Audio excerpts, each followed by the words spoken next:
Hey guys, welcome back to the channel. Today's video, we're going to be looking at 10 things to stop buying that are going to save you some cash. Now, overall, as things continue to get more expensive, one of the most common financial goals is really the ability to pay your bills, having money to invest, having money to really cover those needs that you have, as well as covering out some of those wants. As we've seen inflation continue to increase, things have gotten more expensive. The consumer price index has increased. Even if you look at buying a home, buying a new car, really doing anything, it is getting more expensive. And a lot of people are not thinking, one, am I treating myself to something? Or two, can I really afford what I am buying? Which again, I think a lot of people really need a check to see exactly what they are buying. So let's go ahead and get into this, guys. Number one of the biggest expenses that we see is going out to eat. Now, for several individuals, there is one meal, possibly two, possibly three meals per day that you're eating out. However, the time and money that you are expensing essentially to this, building it into the budget, guys, you can go out and get food yourself. There's a lot of different methods. If you go to the grocery store, if you do like a pickup and go, things of that nature, look at your monthly dining bill. If you're, again, one that goes out and eats on a regular basis, look at how much you are actually putting in a monthly basis when it comes to food. Instead, stick to a grocery list. Even if you cut down one meal, even two meals, that would only leave you one that you're eating out every single day. It is a avoidable expense that you can get food different places. You can get it much cheaper. So at work, consider bringing in homemade meals. That's exactly what I do. I carry my lunch. I bring my lunch in every single day. I see some of the prices out there, guys. People are spending $10, $15, $20 for a single meal just for lunch, literally only for lunch. There are also a lot of different ways that you can get food cheaper. They have discounts, they have promotions, they have sales. You can definitely cut down on this one. Number two, getting hard copy of books.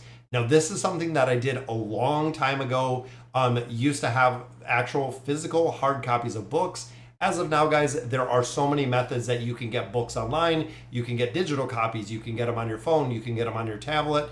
There is a lot of places that information is readily available, can be at a lower cost, can be at an absolutely free cost for a majority of places. I know my kids and I love visiting the public library. Those are physical books, but they are completely free.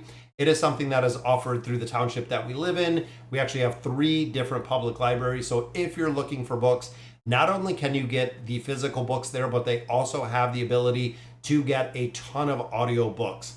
But when you think of YouTube, when you look at social media, when you think of podcasts, when you think of those, a majority of things you can get completely free from different places. Now, number 3 is new clothing. Retail therapy, a lot of people utilize this, but clothing can be very, very expensive. I'm not saying don't buy new clothing. I'm saying really keep it in check with how much you're spending on new clothing. Look through your budget, look through your really what you have. Look at your closet, look at prices, guys. There are a lot of times you can get huge, massive discounts from retailers that are after the season. Don't wait until you need something or you have to. Let's say it's coming up to summer and you need some swimsuits, bathing suits, whatever it may be. If you go and buy them at that time, it is going to be the peak, most expensive that you're going to spend. Full price for everything. If you buy them after the season, you can get 50, 60.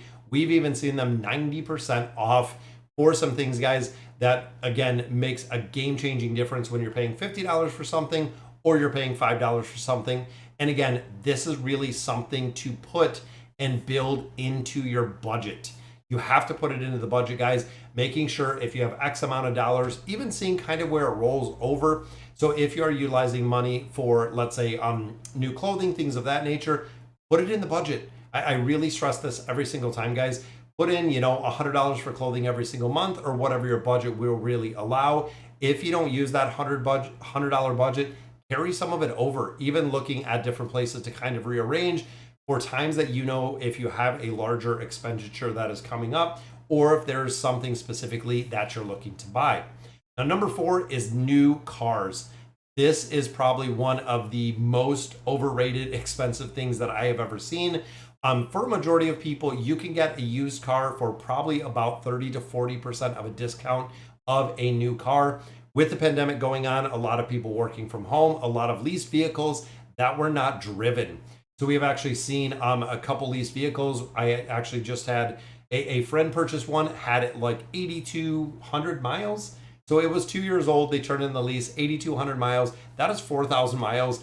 Not only did he pick up the vehicle, but he got it for $26,000, where the ticket or the brand new price of it was around 45. So he got a very slightly gently used vehicle with not many miles for a huge discount.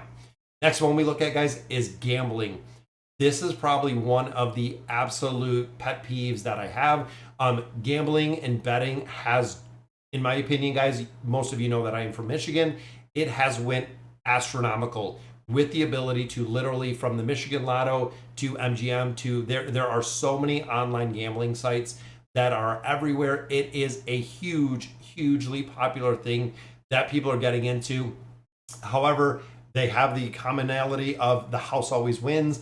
The majority of the time, 98% of the time, that's probably absolutely correct. Instead, I would bet on yourself, guys. Put money into yourself, honing your skills, getting some of those digital books to really improve what you're going for. If you're going to school, if you want to go back to school, or even going into investments. When you look at stocks and bonds, when you look at the S&P 500 ETFs, instead of putting money into the gambling, instead of just throwing it away, which I know most people do, we do see some winners every now and then, but for the vast majority of it, it is just throwing money into a black hole with little to no return. Next one we look at, guys, is name brand products. For a majority of brands, when you look at Walmart, when you look at Sam's Club, when you look at Target, most of those retailers all carry now their own brand. So you can get a lot of things that are significantly less expensive versus buying the name brand products, buying the Target brand products, which we do a lot of detergents, a lot of toiletries, things of that nature. You can save a ton of money for buying essentially the same product, just with a different name on it. Now, be careful with this, guys. Even looking online, you want to make sure you know the quality of the product you're getting.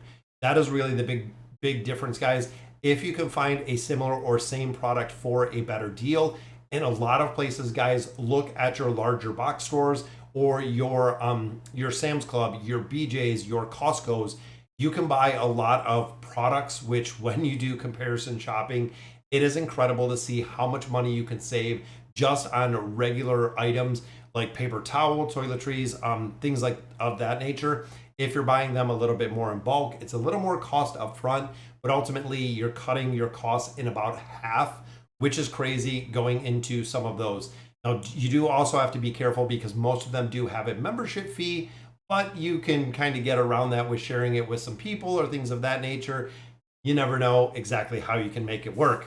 Now, next thing we look at is the impulse purchases. Now, this is something that I've really taught myself to do, is when you have something that you really want to pick up, is now the best time? Are there discounts? Are you getting money back? Are there rebates?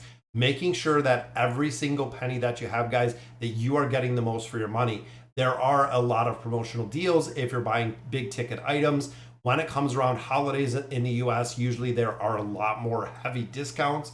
So really, there's a couple sites out there that that really do track different things, including prices of goods and services.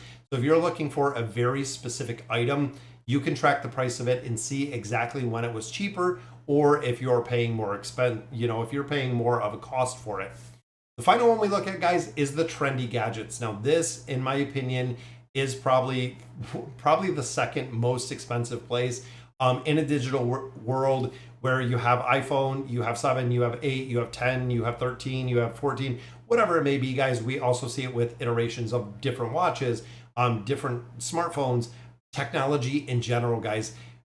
Most of the technology is very similar. A lot of people will get the latest tech as it comes out every time. The latest tech, of course, the latest and greatest always comes with a really big price tag. So take a minute, think, are you going to utilize all of the services or the products that you're buying? Making sure, again, that you're paying what you really want to. Is it a need or is it a want? If I have a iPhone 13, do I really need an iPhone 14? Is it really going to be that much of an upgrade for the quality of life? Are you really going to have that much more value when you move into that new product? Same with the laptops, same with computers, any technology, anything really that is related to technology, you have to be very cautious about the price you're actually paying for the item. And the final one, guys, the bonus one is the items of habit. Now, this is really where budgeting comes in with the discretionary spending. When you look at hobbies, when you look at hosting parties, let's say dining out, smoking, traveling, whatever it may be, this is really where you have to budget it in, guys. If there is something that you love to do, let's say you love going to the movies, definitely build it in the budget. If you love collecting, sports cars, if you like doing crafts, if you like doing anything of that nature, build it in the budget, guys. I cannot stress that enough. Identify how much you need to spend. Limit yourself to what you can afford. It isn't going out and, hey, I'm going to buy this item now. I'm going to spend the next, month, 2, 3, probably even 6, 12 months paying for the item that I wanted because I wanted it now instead of waiting to see exactly when it was on sale. Sorry, guys, so that'll do it for today's video. I hope it really helped with some of the things to really stop buying, even pausing for a minute. Think, do you really need it? Take a day or two, reevaluate if it is something that is really going to bring value to your life, or is it just something that you're going to purchase, feel good about it for a day or two, put it on a shelf, and never see it again. So again, guys, that'll do it for today's video. Let me know in the comments what you guys think, and as always, thank you guys for watching.